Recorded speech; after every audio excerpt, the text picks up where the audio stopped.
Karachi fish harbour में वाक़ई एक फैक्ट्री में जहरीली गैस का इखराज शुरू हो गया, जिसके नतीजे में मुतासरा अफराद की 20 हो गई। रेस्क्यू ज़राए का कहना है कि सिविल अस्पताल में 19 मुतासरा और बेहोश ख़वातीन को लाया गया है, जबकि अमोनिया गैस से एक शहरी भी मुतासर हुआ है। सिक्योरिटी ज़राए के मुताबिक अमोनिया गैस की बदबू से इलाके में मज़ीद भी लोग मुतासर हुए हैं। बेहोश होने वाली ख़वातीन को अस्पताल रवाना कर दिया गया। इलाके में अमोनिया गैस की बदबू फैलने पर इमदादी इदारों को तलब किया गया। पुलिस ज़राए के मुताबिक गफलत और लापरवाही के इल्ज़ाम में फैक्ट्री के सुपरवाइज़र और इंजीनियर को गिरफ्तार कर लिया गया।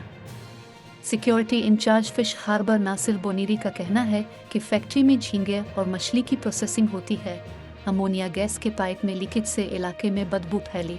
फैक्ट्री में 60 ख़वातीन सुबह 9 बजे मामूल के मुताबिक काम पर पहुंची थीं।